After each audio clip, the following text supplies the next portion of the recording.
And so you're probably wondering, what in the heck is this guy talking about? This is supposed to be a marketing seminar. This is supposed to be using the internet. Why do you think I told you this story? We have no clue. Did you put down Tennysonette? Question answered. I don't need to go any farther. That's right. You got to market yourself, and you need to have a good story, because if you want to be successful in the internet, you're going to have to either sell your services, you're going to be either a technical person, or you're going to be selling something. And either you're going to have to sell yourself and create something interesting about yourself.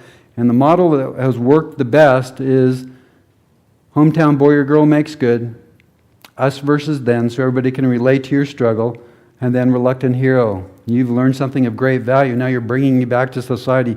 You don't really want to, but all your friends have asked you, how did you overcome that? That was just an overwhelming thing that happened to you. How did you survive? What did you learn in the process of doing that? And so by creating your particular persona, it basically makes a big difference of now you can brand yourself as an individual.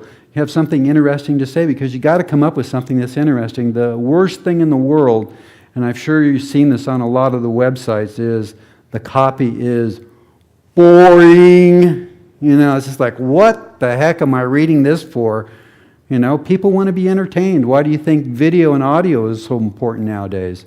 Most people write copy that, forgive me for my blunt terms, but it sucks. It just sucks all the creativity out of your brain because it's so boring. It's just like, gee, this is just a total waste of time. The only reason why you would read it is that you just were totally interested in that thing and you wanted every ounce of detail, but that's your left brain talking. And I can guarantee you that nobody will ever buy anything from you if your copy and your presentation puts the person over into their left brain.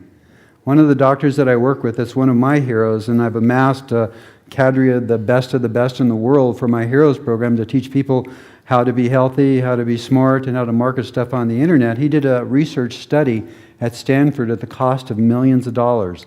And they took people that were natural salespeople and they hooked them up to all the electrodes and everything and actually checked to see what was going on in their brains.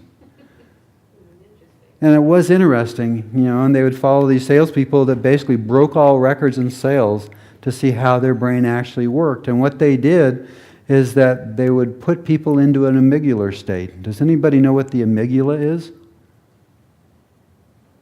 It's a part of the brain. It's sort of like the reptilian brain. It's the part of the brain where you go for fight, flight. And it's the fight-flight mechanism. It's the same part of the brain that virtually all the advertising on TV, every TV program virtually, is designed to put you in the fight-flight mode so that all of a sudden you're stressed out and they come on with the commercial.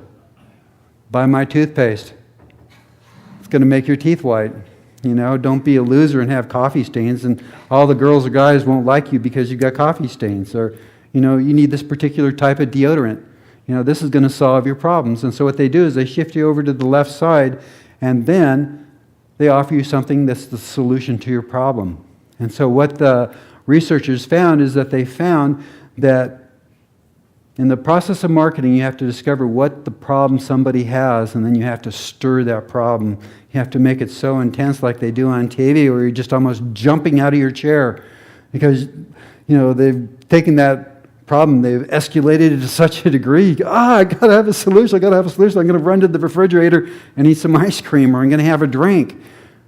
And so the idea is that that's what you do in marketing. It makes a huge difference if you shift people over there, find out what their problem is, and then you stimulate it, and then you provide a solution. Because what they discovered in all the research that they did over a number of years is that once you're in the left brain, no amount of arguing, no amount of talking to people about benefits is going to shift them over. You got to get them over into the right brain, and there's only one word that allowed you to do that. And it was the word however. Don't ever say but, because that flips them back into the left brain where they're thinking about logic and judgment, and they'll never be able to make a decision.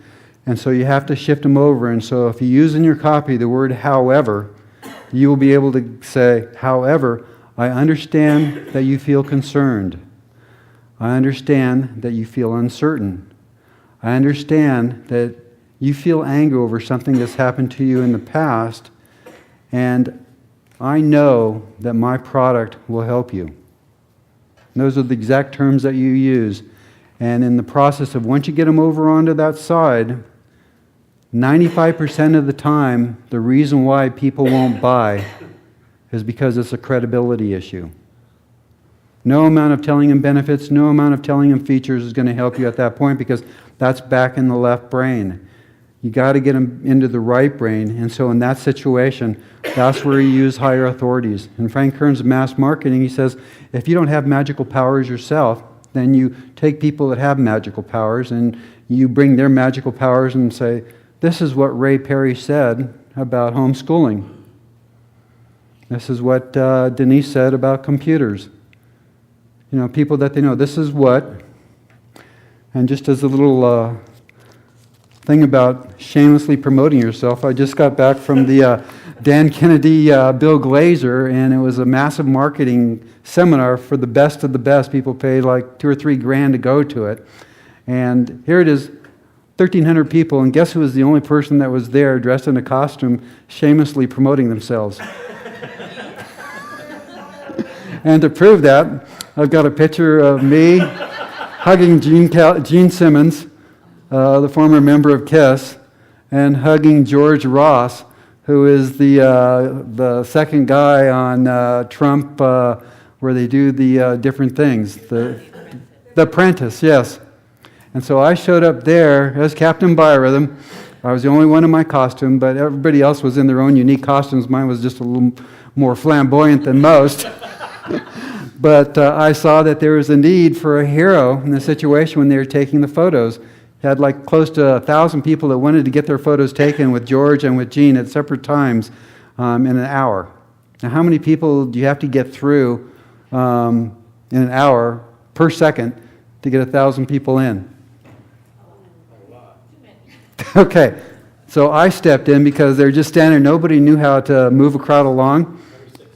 That's right. So I stepped in as Captain Biorhythm, and I started crowd control, and I was able to relate to the people. And because I was dressed in a unique uniform, all of a sudden I had a special authority that went beyond everybody's desire to give me a ration of you-know-what, because they wanted to stand and talk to these guys. So I could have shown you a lot of stuff on the computer, but it never would have got home, because either you're going to be a person that does technical stuff and you're going to sell your technical expertise, and you need to have some type of gimmick or some type of story that's going to make you stand out from the crowd, or else you're going to create your own particular persona and your own particular story that's going to be able to relate to people emotionally, that you're going to provide value above and beyond, and you know how to get them into their reptilian brain. And I think they're getting ready to get the hook to pull me off.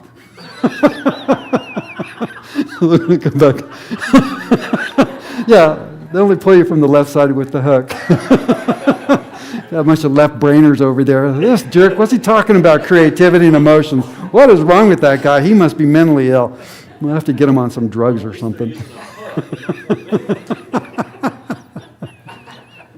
Okay, well, I think that's up for me. I'm going to be around for this whole week, and it's easier to show you the technical stuff when you're sitting there, because now that you've got the framework, I can show you all the different websites and what I've done and using Traffic Geyser.